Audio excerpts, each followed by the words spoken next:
حضور صلی اللہ علیہ وسلم کے پاس ایک مہمان آ گئے رات کے وقت میں۔ جب وہ آئے تو حضور نے پوچھا کھانا کھانا ہے؟ تم نے کہا کھانا ہے۔ جھوٹ اور بھوک کو جمع کرنا منع ہے؟ کہا جی کھانا ہے۔ تو حضور صلی اللہ علیہ وسلم نے فرمایا ازواج مطہرات کے گھروں میں پتہ کرو کچھ ہے۔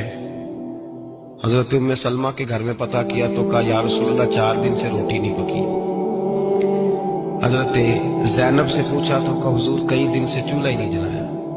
حضرت عائشہ صدیقہ، حضرت میمونہ، حضرت سودا، تمام گھروں سے بظاہر یہ دو جہاں کے شاہ ہیں، پر باز کچھ رکھتے نہیں۔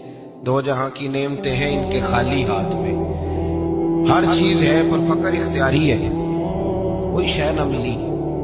نبی پاک صلی اللہ علیہ وسلم نے مسجد میں اعلان کیا، فرمایا کون ہے جو میرے مہمان کو روٹی کھلائے؟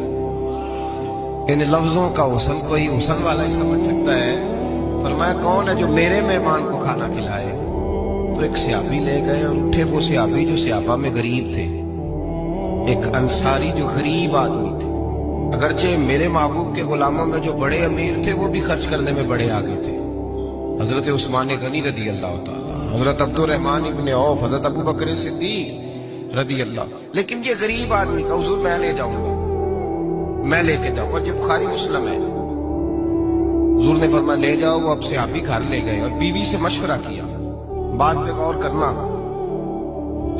ہر چیز کی بھوک دیکھی جا سکتی ہے، بچوں کی نہیں دیکھی جا سکتی۔ وہ انصاری حضور کے مہمان کو گھر لے گئے، جا کے بیوی سے مشورہ کیا، کہا بھلی مانس گھر میں کچھ ہے؟ تو اس نے کہا تھوڑا سا بچوں کے لیے کھانا رکھا ہے۔ بچوں کے لیے؟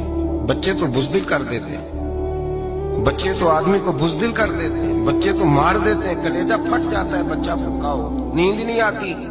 اب صحابی اپنی بیوی سے کیا کہتے ہیں؟ کہتے ہیں بچوں کو بہلا کے سلا دے، اور رسول اللہ کے لیے نہیں، رسول اللہ کے مہمان کے لیے، بھائی نبی پاک کے لیے نہیں، حضور کے تجھ سے در در سے سگ اور سگ سے ہے مجھ کو نسبت، میری گردن میں بھی ہے دور کا پٹکا تیرا، تجھ سے در در سے سگ سگ سے ہے مجھ کو نسبت۔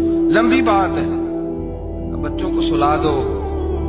بی بی نے بچوں کو سلا دیا تو میاں بیوی کا مشورہ ہوا کہ مہمان کے ساتھ بیٹھ کے روٹی کھانا بھی سنت ہے۔ تو اب مہمان کے ساتھ بیٹھ کے کھانا بھی ہے تو کھانا ہے ایک دو آدمی کا۔ اب خاوند اپنی بیوی کو تیار کرتا ہے کہ میں بھی کھانے میں بیٹھ جاؤں گا، تو بھی بیٹھ جانا، اور جب مہمان کھانے میں ہاتھ ڈال لے تو اٹھنا، کہنا وہ ہو دیا تو صحیح کیا ہی نہیں، ابھی بجھ جائے گا، اور جا کے دیا بجھا دینا۔ ہم ہاتھ ہلاتے رہیں گے، مہمان روٹی کھاتا رہے گا۔ اور یار